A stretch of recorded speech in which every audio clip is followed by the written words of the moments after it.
Hello friends, welcome in this session. आज हम लोग एलएनयू पैट 2020 से संबंधित कुछ ऐसे प्रश्न करेंगे जो हमारे आगामी एग्ज़ाम में सहयोगी होगा। यह पेपर 1 का प्रश्न होगा और इस सबों के लिए, सभी विषयों के लिए यह एक समान है, अर्थात पेपर 1 सबका एक जैसा आएगा। इसीलिए उसी से संबंधित इसमें प्रश्न है और हम लोग एक एक करके उन सभी प्रश्नों को देखेंगे। हम लोग क्वेश्चन में बढ़ने से पहले पहला क्वेश्चन जो है रिसर्च एप्टीट्यूड टेस्ट का है। इसमें कह रहा है कि a researcher is interested in studying the prospects of a particular political party in an urban area. What tool should he prefer for the study. जो अर्बन एरिया में वो एक रिसर्चर है, डेटा कलेक्ट करना चाहते हैं किसी पॉलिटिकल पार्टी से रिलेटेड, तो कौन सा उसे टूल अपनानी चाहिए। इसका जो राइट आंसर है वो सी है।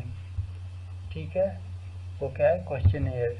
ठीक है, तो जो क्वेश्चनेयर है वो क्या कह रहा है, इसमें जो मूल बात हम बता देते हैं आपको कि इसमें एक सीरीज ऑफ क्वेश्चन होते हैं जिसका उत्तर रिस्पोंडेंट खुद भरते हैं। ठीक है ना, यहाँ पे लिखा हुआ है a questionnaire refers to a device for securing answers to question by using a form which the respondent fills in by himself। जो क्वेश्चन होती है उसका आंसर उसमें रिस्पोंडेंट खुद ही टिक आउट करते हैं। ठीक है ना, तो अर्बन एरिया में अगर किसी पार्टिकुलर पॉलिटिकल पार्टी से संबंधित कोई डेटा कलेक्ट करना हो तो कौन सा टूल अपनाएंगे, तो वो होगा क्वेश्चनेयर। अब यहाँ एक शेड्यूल भी है। शेड्यूल में क्या होता है कि जो हमारा रिसर्चर है वो खुद ही उसमें आंसर टिक करते हैं। वो पूछते हैं क्वेश्चन और यस नो में वो टिक आउट करते हैं, यस और नो। ठीक है, जैसे बेसिकली शेड्यूल देखने का उदाहरण मिलता है, कहीं हम लोग जाते हैं फीडबैक जो भरकर देना रहता है, तो कभी कभी क्या होता है कि हमसे पूछ लेता है आप इस सेवा से संतुष्ट है, तो हम लोग कहते हैं हाँ, तो वो खुद ही जो है उसको क्या करता है, टिक आउट कर लेता। और कभी कभी हम लोगों को खुद दे देता है भर दीजिए इस फॉर्म, तो उसमें वो हो जाएगा क्वेश्चनेयर जहाँ हम खुद भरते हैं। ठीक है ना, तो राइट आंसर इसका सी होगा। Next question, which of the following is an initial mandatory requirement for pursuing research। Research करने के लिए जो प्रारंभिक चीज है वो क्या है जो आवश्यक है। तो ऑप्शन ए कह रहा है developing a research design, formulating a research question, deciding about the data analysis procedure, formulating a research hypothesis. तो चलते हैं इसके उत्तर की ओर। इसका जो राइट आंसर है वो बी होगा। ठीक है ना, तो इसमें जो मूल बातें हैं वो मैं बता देता हूँ क्यों बी होगा। पहली बात, स्टेप ऑफ रिसर्च से लिया गया प्रश्न है यह, और स्टेप ऑफ रिसर्च में जो सबसे पहला स्टेप होता है वो यही है, formulating a research question. Okay ना, तो सबसे पहला स्टेप है तो ये पहले आएगा। दूसरा, उसके बाद जो स्टेप है वो क्या है, लिटरेचर रिव्यू या लिटरेचर सर्वे।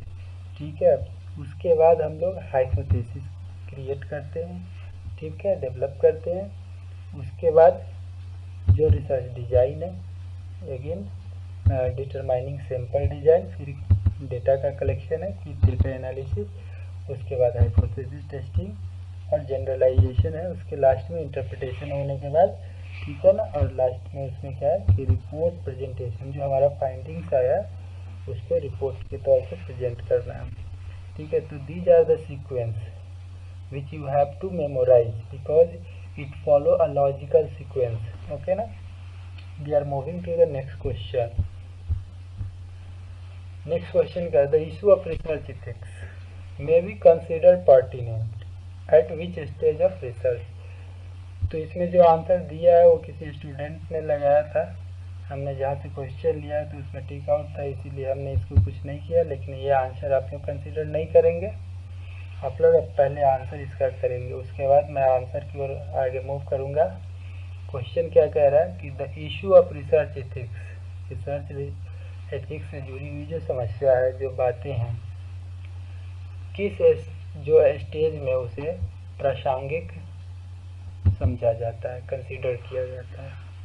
ठीक है, तो जो इसका राइट आंसर होगा वो डी होगा।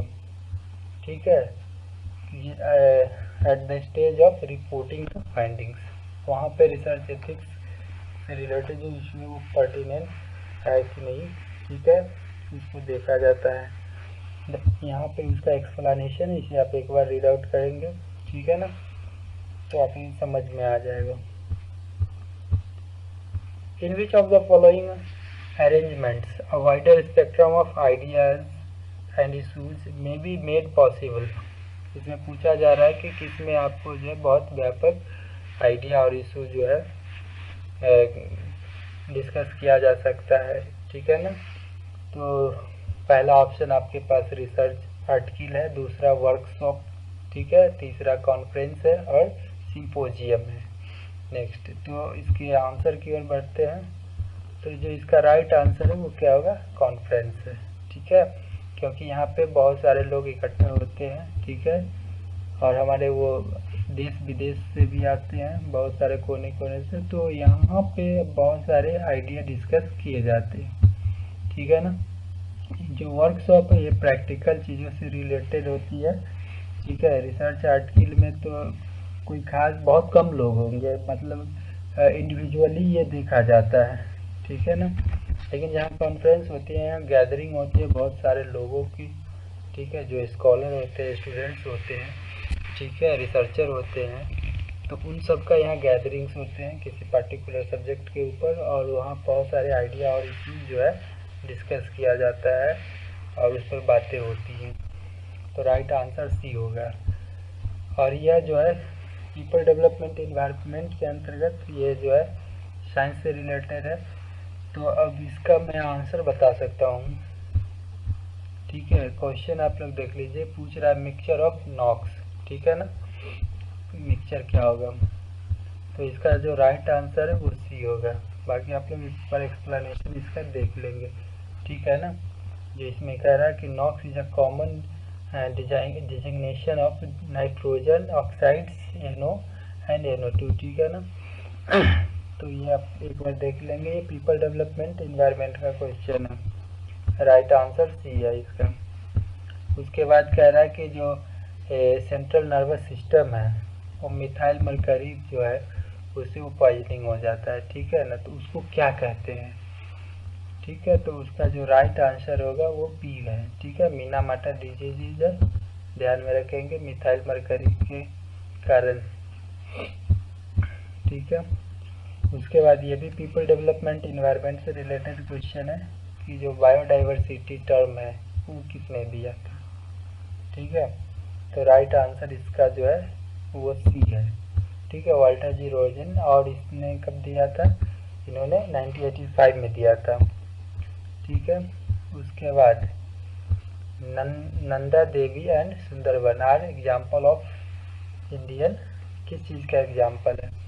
ठीक है, ये देखिए यहाँ पे ये PhD का ही पेपर हमने लाया आप लोगों के लिए, ये पूछा हुआ क्वेश्चन है, ये PPU में पूछा गया था, पाटलिपुत्रा यूनिवर्सिटी का है। ठीक है ना, पेपर 1 का है, तो आप लोग इसे ध्यान से पढ़ेंगे।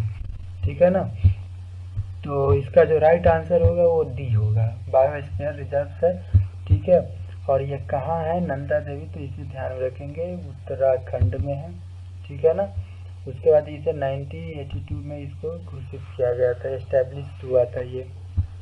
ओके, उसके बाद अभी कंप्यूटर से रिलेटेड क्वेश्चन है, और ये भी पूछा हुआ क्वेश्चन है मैथ के एग्जाम में। ठीक है ना, HTML का फुल फॉर्म, ये तो बहुत ही इजी है। बढ़ते हैं आंसर की ओर, right answer is A, hyper text markup language. ठीक है, आगे बढ़ते हैं, choose the correct input device. पूछ रहा है इनपुट डिवाइस इसमें से कौन है। कंप्यूटर में बेसिकली 2 डिवाइस है।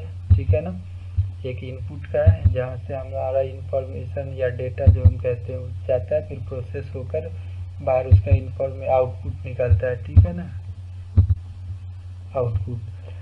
तो इनपुट और आउटपुट है, तो यहाँ पूछा जा रहा है कि choose the correct input device. तो प्रिंटर है तो आउटपुट डिवाइस है, ठीक है। मॉनिटर है वो भी आउटपुट डिवाइस है, ठीक है। और स्पीकर है उससे भी आउटपुट ही निकलता है। लेकिन जो वेबकैम है ना, ये इनपुट डिवाइस है। और इसमें क्या होती है कि जो मूविंग जो डेटा जाता है, मूविंग पिक्चर वगैरह, जो वीडियो के लिए बेसिकली यूज होता है इनपुट के तौर पर इसे, ठीक है ना। उसके बाद इसका राइट आंसर सी है, ठीक है ना। वेबकैम डिजिटल वीडियो कैमरा है, ठीक है ना। Connect computer is also known as web camera, इसको वेब कैमरा भी कहते हैं, वेब कैम, ठीक है, वेब कैमरा। तो जो यहाँ पे लिखा है ना पिक्चर के लिए, web cam capture digital picture, motion वाला जो होता है मूविंग पिक्चर, उसको भी ये इनपुट के तौर पे लेता है। फिर यहाँ पे न्यू एजुकेशन पॉलिसी से जुड़ी हुई क्वेश्चन है, under the chairmanship of whom committee for evolution of the new education policy submitted its report in May 2016, ठीक है। तो इसका जो राइट आंसर है वो ये है, ठीक है, TSSR सुब्रमण्यन, ठीक है ना। तो ये आप एक बार देख लेंगे। उसके बाद पूछा जा रहा है, according to national education policy 220 teacher will be able to teach lesson in mother tongue, ठीक है ना। किस ग्रेड तक, कहाँ तक उनको मातृभाषा में पढ़ानी है, ठीक है। तो इसका जो राइट आंसर है वो सी है, ग्रेड 5 तक उन्हें कम से कम किस में पढ़ाना है, मातृभाषा में। उसमें कोई भी language, no language will be imposed, ठीक है ना। तो इसको ध्यान में रखेंगे, ठीक है।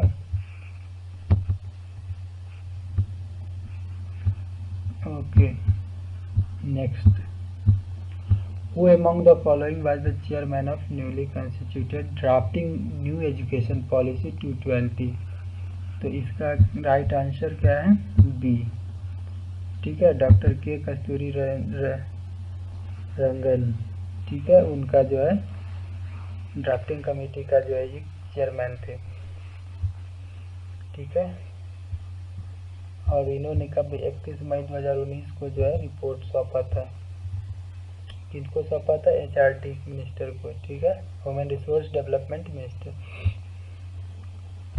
नेक्स्ट क्वेश्चन कह रहा है कि 4 साल का जो बीएड का इंटीग्रेटेड कोर्स होने वाला, कब से इसको जो है ये जो है मिनिमम डिग्री क्वालिफिकेशन घोषित हो जाएगा। कम से कम आप जो अगर टीचिंग करना चाह रहे हो, ठीक है, तो आपके पास 4 ईयर का जो इंटीग्रेटेड बीएड का डिग्री होनी चाहिए, ठीक है ना। तो कब से है, तो राइट आंसर डी है, 2030 से, ठीक है ना। ये जरूरी हो जाएगा। उसके बाद पूछा जा रहा है कि हमारा जो ग्रॉस इनरोलमेंट रेशियो है हायर एजुकेशन में, उसको बढ़ाना है, ठीक है। तो कितना प्रतिशत बढ़ाना है, ठीक है। तो इसका जो राइट आंसर वो डी है, 50% तक इसको इंक्रीज करना है, ठीक है ना। और उसमें जो है 2035 तक इसको इंक्रीज करना है, ठीक है, 50% तक ग्रॉस इनरोलमेंट रेशियो।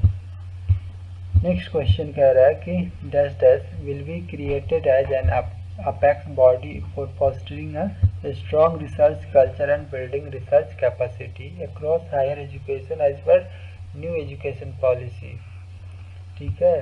तो इसका आंसर देखते हैं। इसका जो राइट आंसर वो सी है, नेशनल रिसर्च फाउंडेशन।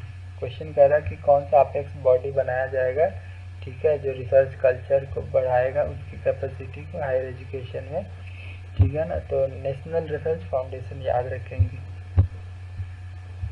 ये तो बेसिक क्वेश्चन कंप्यूटर का है, ठीक है।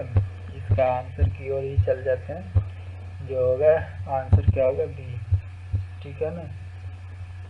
1024 KB बराबर 1 MB, ठीक है, 1024 MB बराबर 1 GB, 1024 GB बराबर 1 TB, ये इसका मेमोरी यूनिट का क्वेश्चन है, ठीक है ना।